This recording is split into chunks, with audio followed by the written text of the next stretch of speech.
So with the SAU Superintendent Nonverbal Communication, again, you got the email with the link to our school board website that has the videos.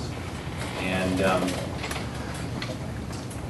if you look at that video, you have to just watch it. And that was my first school board meeting. And it was the motion that I filed about the book, getting the electronic book, having the SAU office scan the book. At that time, we were understood that it was not anything but a paper document. So the motion was a long motion because it was very detailed, but it was basically to have them scan the photocopied pages and get that up online at the school board website.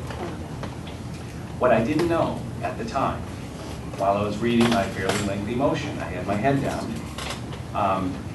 there was nonverbal communication being executed by Dr. Littlefield on the board while the board was present. So I detailed all that.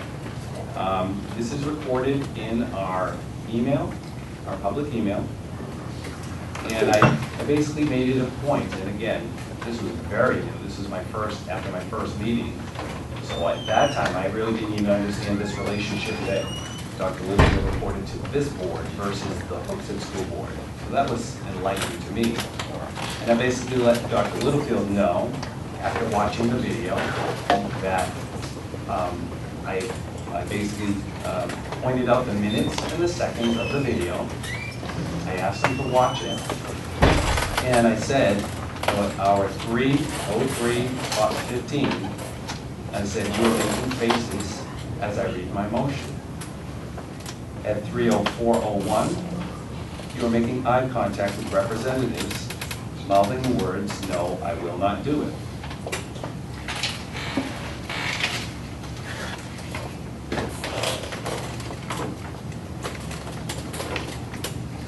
I'd like to have him finish his thought. And basically, because I messed up again.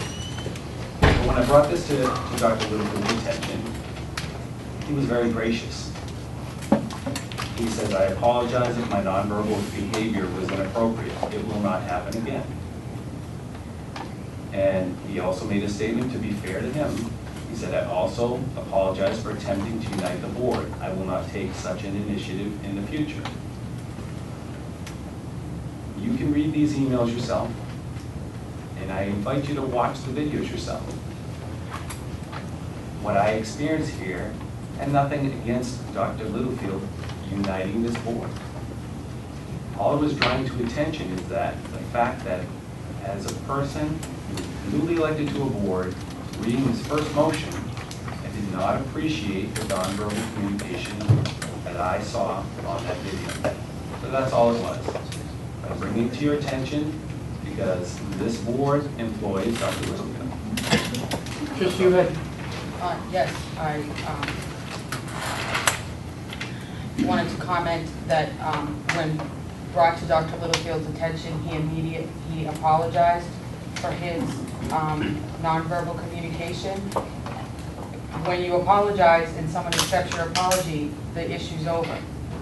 And I would caution anybody who accuses anyone of nonverbal communication that they make sure they're not doing it, because in our meeting this past week at 8:16, when board member Axton was speaking.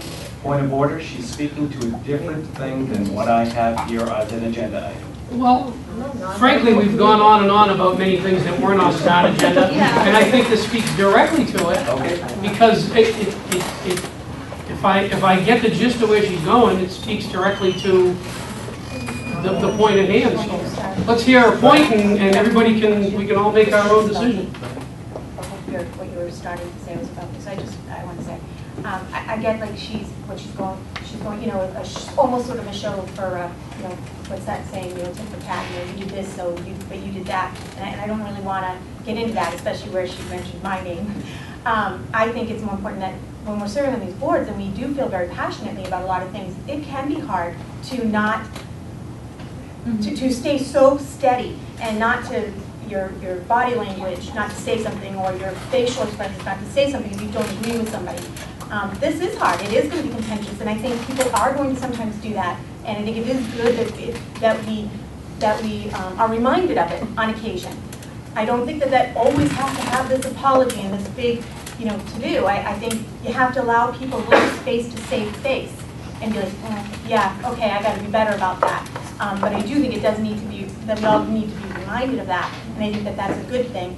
But I think if we want to go with this whole idea of we're his supervisor-employee situation, this particular item that he's speaking of, he did apologize. It was taken care of. And I guess I understand that if you wanted to bring it to your attention, I understand that. But I guess my point is that I do feel that it was corrected and handled by Dr. You finished? Yes. Okay. No? Chair, I agree with what Representative Paxton said. The only point is, if it was the Hooksett School Board that Dr. Littlefield directly reported to, and it wasn't the SAU board, I would agree wholeheartedly with her that it was taken care of, because it was publicly, there for the board to see. Dr. Littlefield did apologize. I accepted his apology. But if we are not his employer, if you will, this board is his employer, then it is not a done deal, right? It's not a done deal because it's something that this board should be aware of. That's all. Okay. Okay? So, point of interest, we've heard that information. Anyone else contributing to that conversation? Moving along. Okay, so we'll move on to